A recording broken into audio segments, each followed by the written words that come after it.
우리는 지금 열왕기를 통해서 왕들의 이야기를 하고 있는데 저도 다음 주 설교를 준비하려다 보면 지난주 어느 왕을 다루었었지 기억이 안 나요.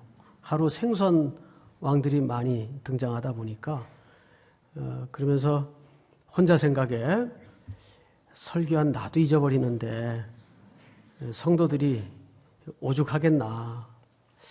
지난주 누구에 대한 이야기 했는지 기억나세요? 기억들 하시네요. 그래도 아사 41년 통치를 했죠.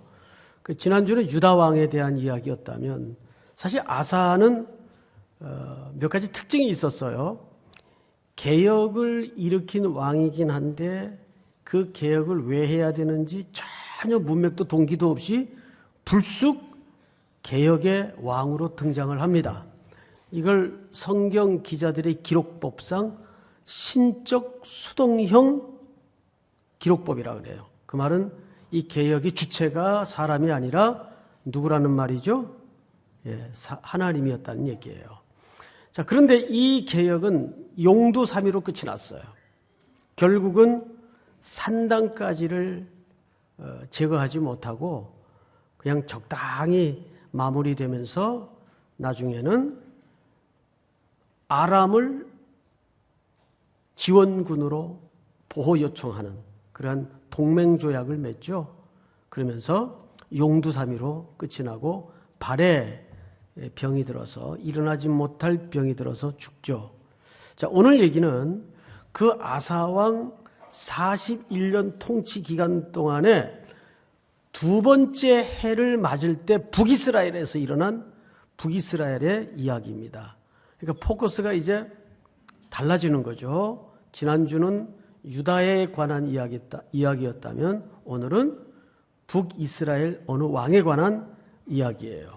그러니까 아사왕 초기 때 이야기죠. 자, 25절 본문을 잘 보세요. 유다의 아사왕 둘째 해에, 그러니까 유다왕 아사의 초기 통치 기간입니다.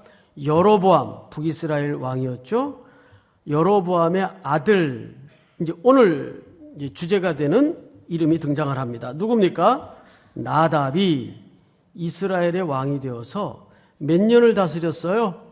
2년. 자, 저를 잠깐 보십시다. 사실은 1년 조금 넘는 기간이었어요. 그런데 왕들의 역대기 기록법은 하루가 걸려도 그냥 2년으로 쳐줍니다. 우리 그 퇴직금 정산할 때 이런 시비 많이 일어나죠. 그래도 이거 걸려 있는 거니까 쳐줘야 되지 않겠느냐. 뭐 한 달로, 1년으로. 그런데 역대기 기록 방법이 그래요.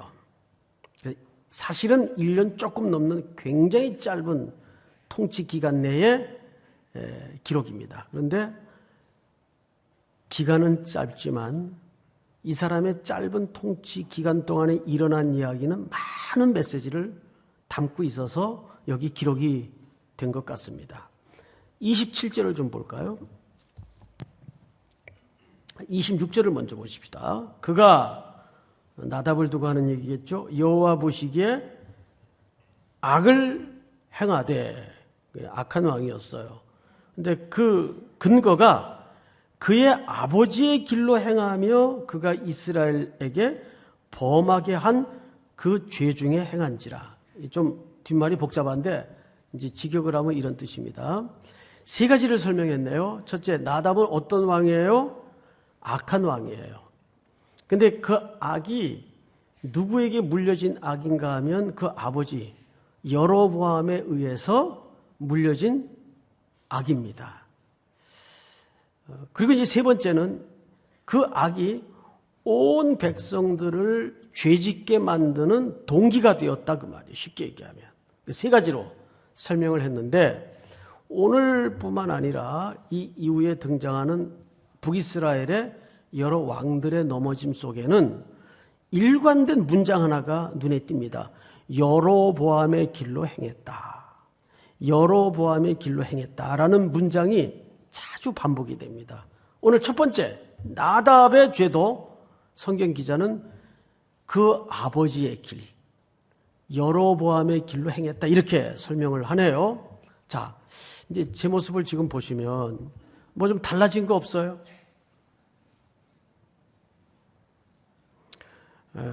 이발을 했어요. 이발을 했어요. 이 머리를 어디서 깎았냐 하면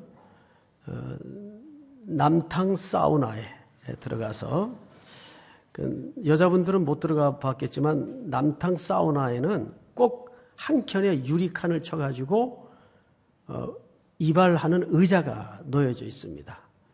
이제 나갈 때 함께 정산을 하는데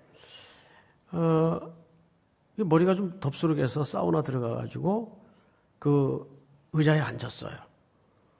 이제 이발하는 분이 이제 가위를 들더니 이제 머리를 커트하기 시작합니다. 근데 뭐 저도 평생 이발을 했으니까 그 손놀림이 이게 능숙한 솜씨인지 이거 뭐 좀 이발한 지 얼마 안 되는 친구구나 이게 대충 느낌이 있단 말이에요. 그런데 이 커트하는 솜씨가 예사롭질 않아요. 그래서 제가 물었죠. 선생님 이발을 지금 몇 년째 하시는 겁니까? 그랬더니 그냥 무심하게 41년째입니다. 그래요. 41년. 아사왕 통치 기간하고 똑같아요. 희한하게. 이게 무슨 맞춘 게 아닌데 41년째입니다. 그래요. 그래서 이야 대단하시네요. 놀랬죠 제가. 아니 그런 분을 또 쉽게 만나볼 수가 없으니까. 근데 더 놀랄 만한 말씀 드릴까요? 그래요. 그분이 나이를 얼추 이렇게 비교해 볼 때 저보다 아래신 것 같은데 일찍 가위를 잡은 것 같아요. 더 놀랄 만한 말씀을 드릴까요? 그러더니 저희 아버님은 50년 했습니다. 그래요. 이게 90년 역사의 기술입니다. 이게 지금. 와, 난 그런 집안을 우리나라 풍토에서 흔하게 만나볼 수가 없었어요. 그러면서 이제 자기 아버지와 자기의 이야기를 하는 거예요. 자기는 평생에 한 번도 나는 이발 기술을 배워서 벌어먹어야 되겠다. 나는 이발 기술에 은사가 있는 것 같고 이 길이 내 소명이다. 이렇게 생각해 본 적이 단 한 번도 없대요. 그냥 내 삶의 한 부분처럼 50년 동안 이발하시는 아버지 곁에서 있다 보니까 어느새 자기 손에 가위가 들려져 있더래요. 이 얘기가 참 짜릿하더라고요. 어느새 자기 손에도 가위가 들려져 있더라는 겁니다.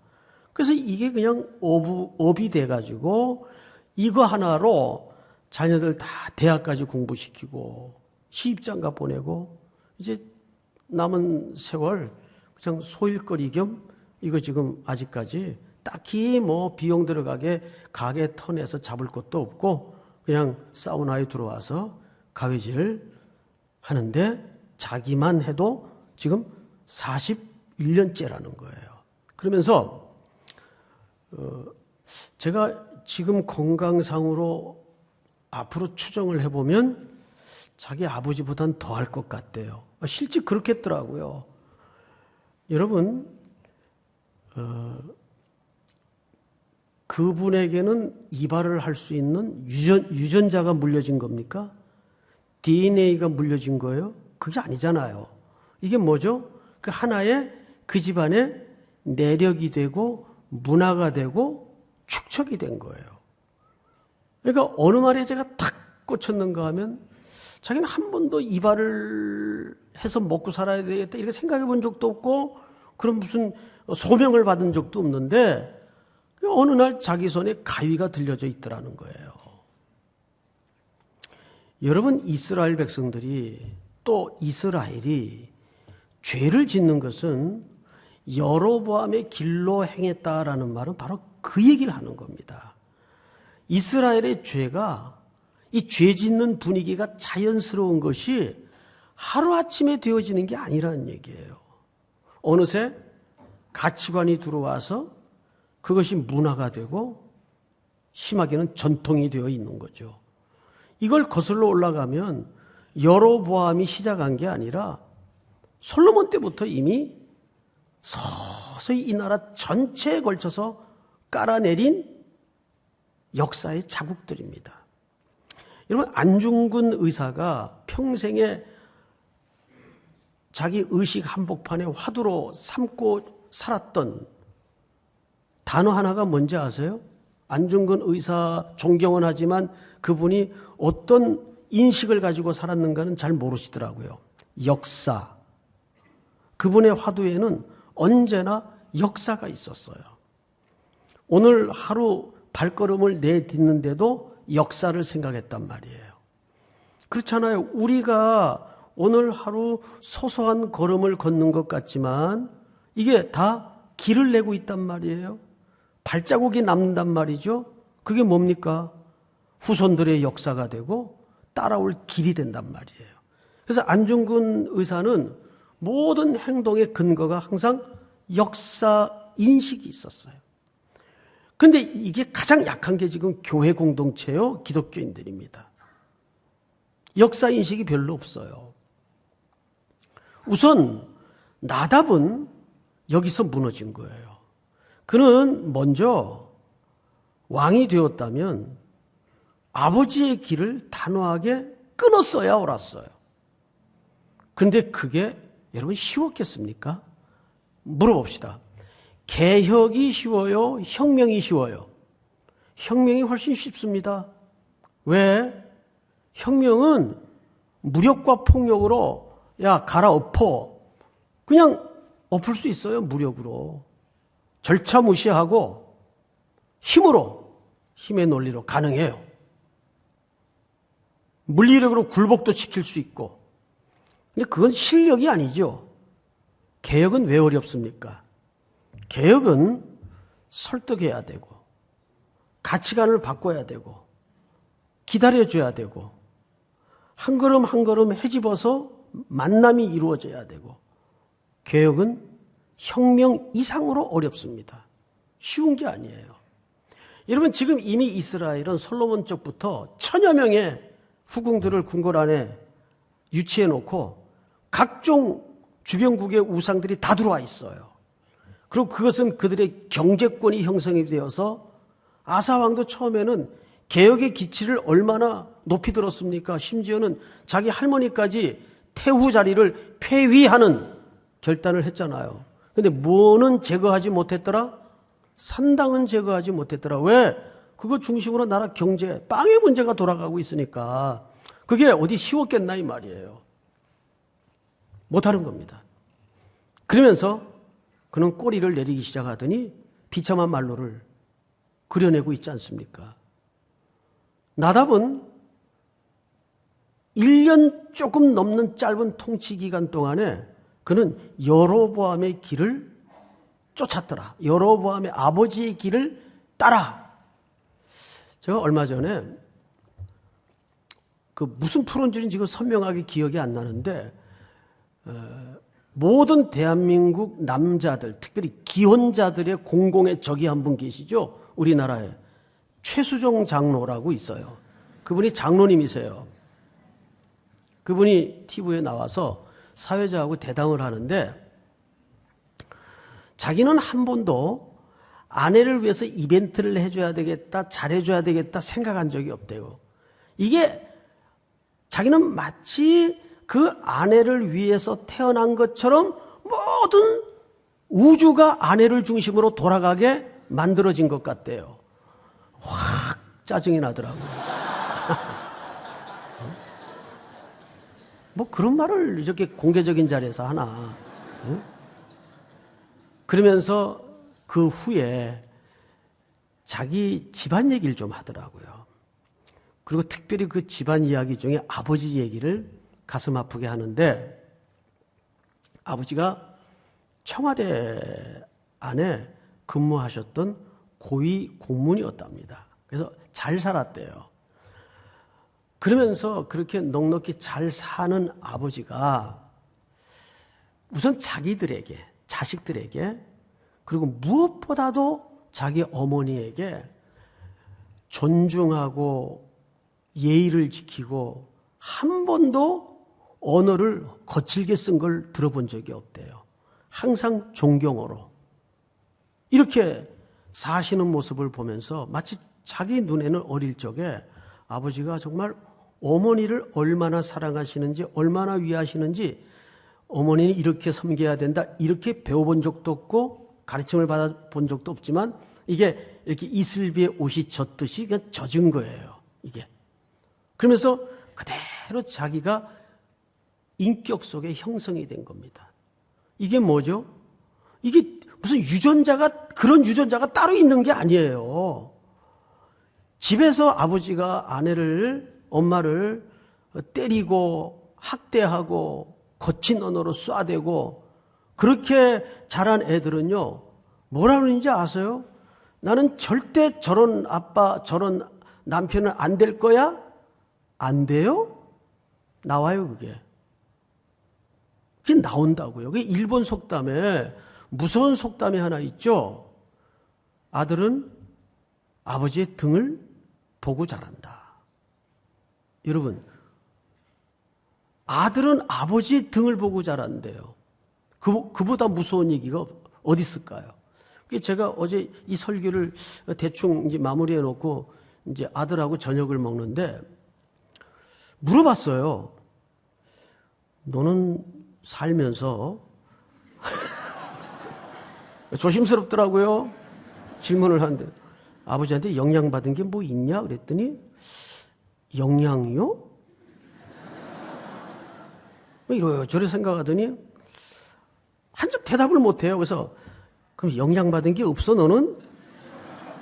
다고 치니까 가만히 젓가락질 하다가 있긴 있어요 그래요. 그래서 반가워가지고 뭔데? 그랬더니 책 고르는 법을 아버지한테 배운 것 같대요. 제가 어릴 때 책방을 자주 데리고 다녔어요 사실은. 그래서 이제 책을 어떻게 고르냐 하면 해서인지 4가지에서 5가지 방법을 가르쳐줬어요. 요 내용이 궁금하면 다음 시간에 말씀을 드릴게요. 오늘은 그게 주제가 아니니까. 근데 얘가 그거를 나는 기억도 안 나는 일인데 정확히 기억하고 있더라고요. 몇 가지, 뭐 첫째는 뭐 둘째는 뭐. 그래서 깜짝 놀랐죠.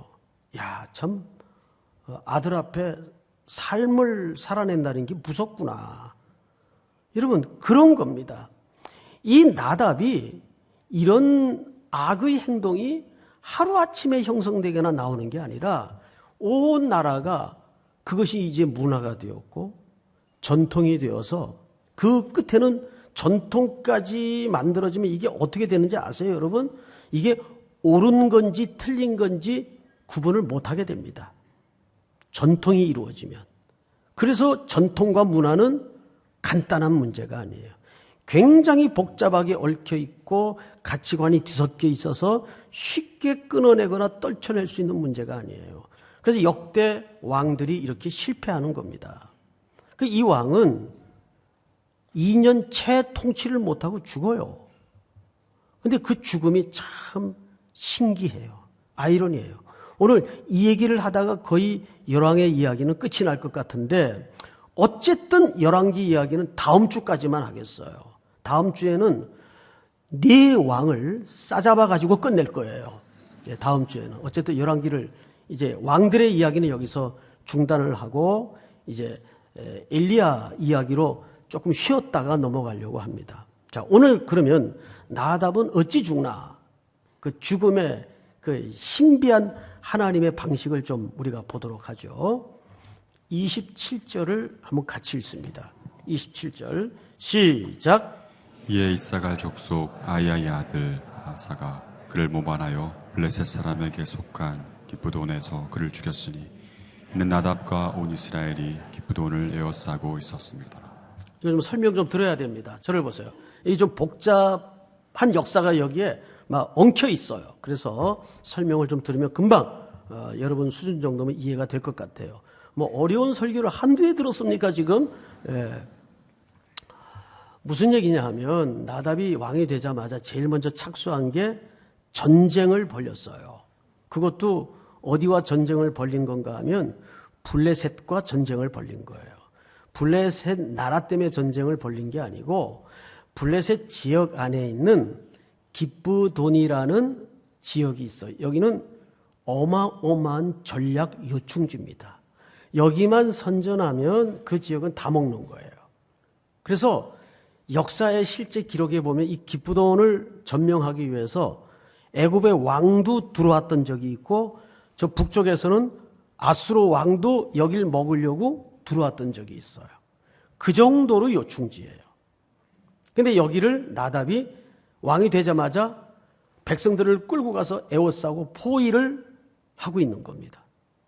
자, 이때 부하 중에 오늘 또 한 축을 담당하는 아히야의 아들 바사가 역모를 일으켜서 왕을 죽입니다. 그리고 자기가 왕이 돼요. 나답 뒤를 이어서. 그러니까 바사는 나답의 아들이 아니라 부하예요.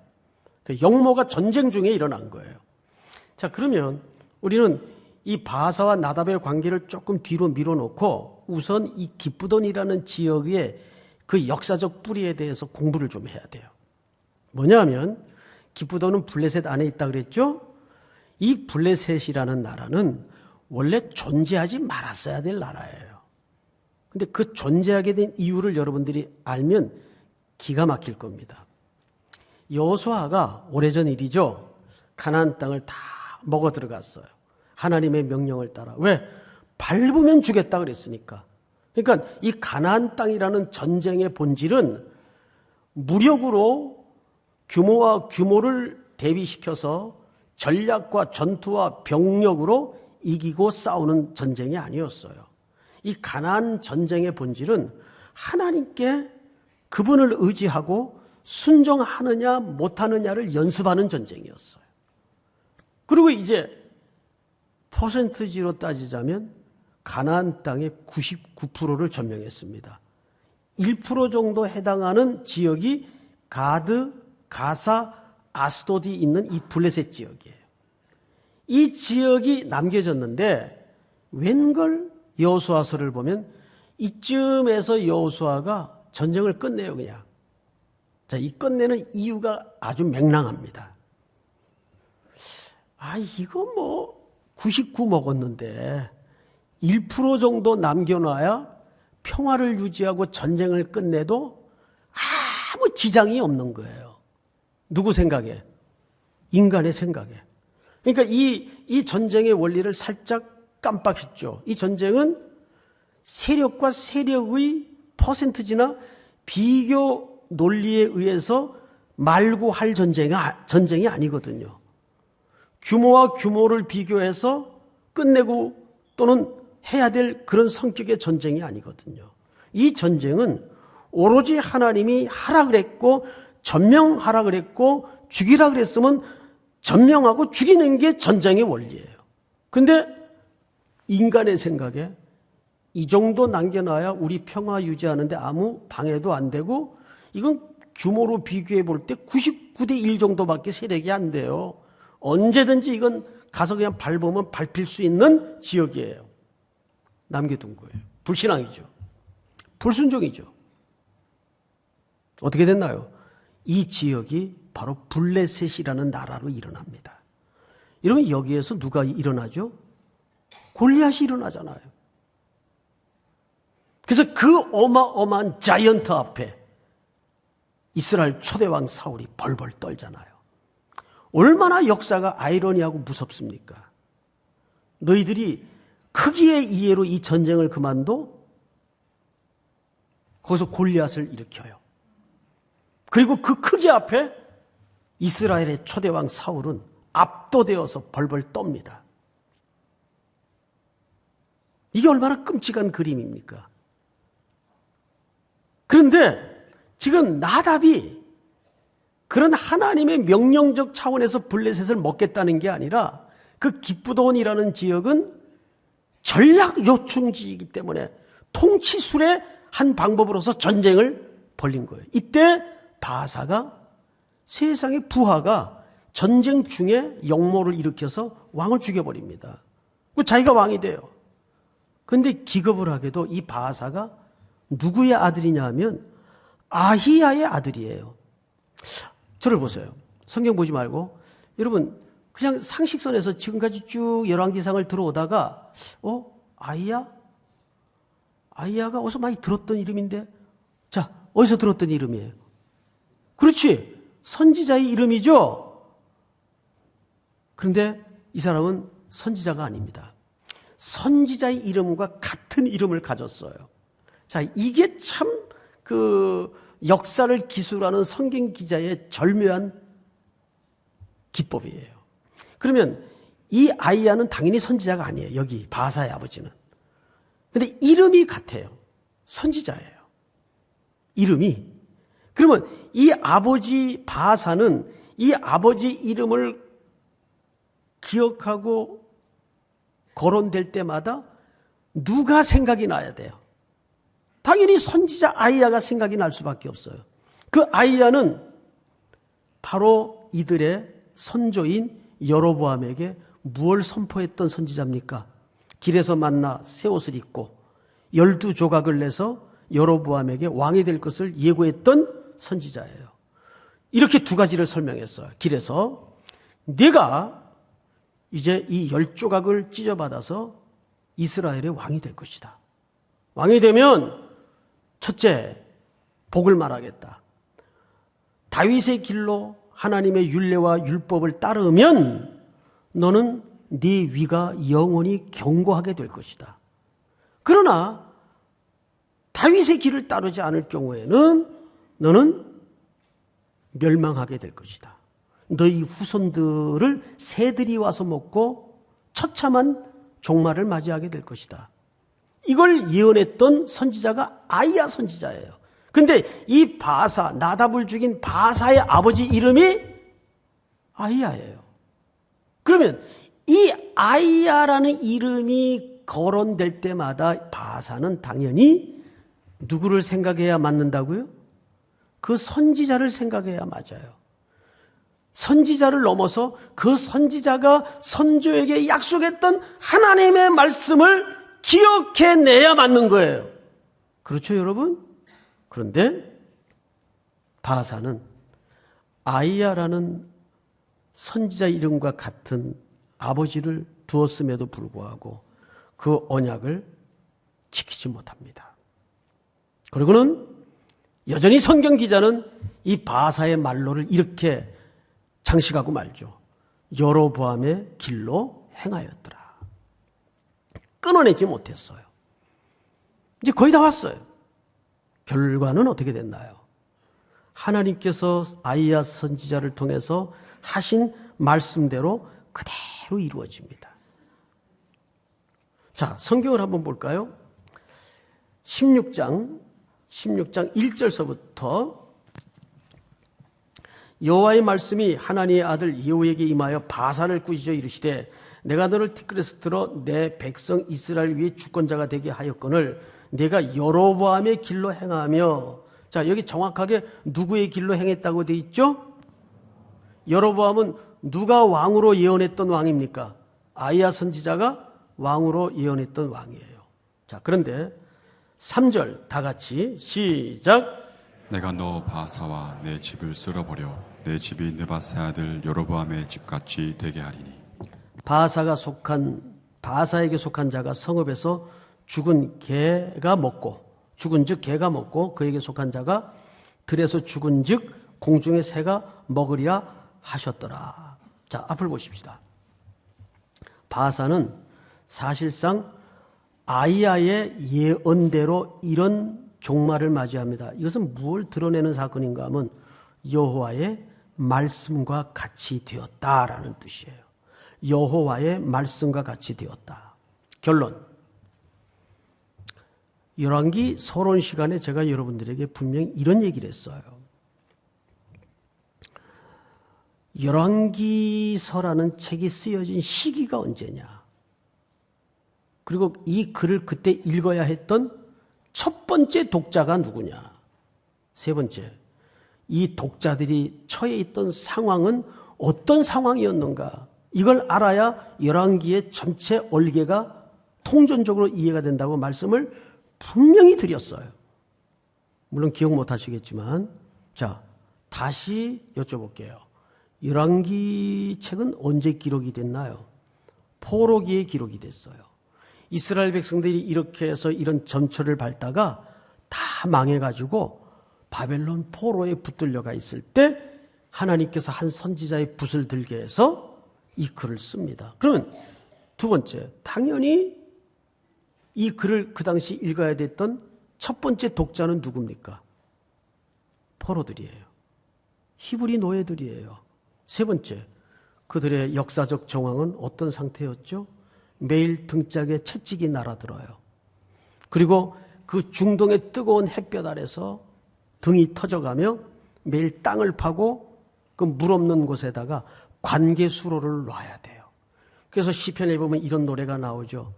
우리가 가슴에 품고 켜던 수금을 버드나무 가지에 걸었도다. 왜? 이젠 노래할 수 없어요. 찬양할 수 없어요. 그리고 예루살렘을 향하여 바라보며 날마다 울었다라는 서글픈, 매우 슬픈 시들이 성경에 빼곡히 얹어져 있습니다. 여러분, 그렇다면 바벨론의 포로에 붙들려 가서 한 선지자의 글을 통해 이 열왕기서를 제1독자로 읽어야 했던 히브리 노예들은 이 글을 어떤 심정으로 읽었을까요? 이들은 지금 어떤 상태였는가? 신학이 흔들리고 있었어요. 신학이 흔들리니까 자연히 뭐가 같이 흔들리죠? 신앙이 같이 흔들려요. 왜? 고대 전쟁은 민족과 민족의 전쟁도 아니고 나라와 나라의 전쟁이 아니에요. 고대 전쟁은 신과 신들의 싸움이었어요. 그러면 당연히 저 먼 북방 바벨론까지 끌려간 이 포로들이 무슨 생각에 흔들렸을까요? 하나님이 어디 있어? 귀신들, 우리를 전쟁에 패하고 북방 이 역사의 불구덩이에 던져놓은 그 하나님이 전능한 하나님이야? 웃기지 마. 하나님에 대한 불신과 하나님에 대한 신앙을 잃어버렸어요. 그리고 흔들리기 시작합니다. 하나님이 어디 있어? 절규하는 거예요. 그런데 선지자의 글을 통해 이 열왕기서를 읽는 순간 어떤 심정이 파고 들어왔을까요? 몸서리 치도록 전율이 일어났을 거예요. 세상에 하나님의 말씀은 1.1핵도 오차가 없구나. 그대로 이루어지는구나. 그래서 그들이 포로 기간 중에 제일 열망했던 게 뭐냐면 율법 공부였어요. 우리가 하나님의 말씀을 떠나서 이 지경이 되었다. 그리고 거기에서 회당이 만들어지고 서기관이라는 직책이 생기고 여호와께로 돌아가자. 이 운동이 일어난 겁니다. 사랑하는 형제자매 여러분, 오늘 이 말씀 속에 주어지는 세 가지 결론을 붙드십시다. 첫째, 여로보암의 길, 아니 아버지의 길. 역사를 기억하십시다.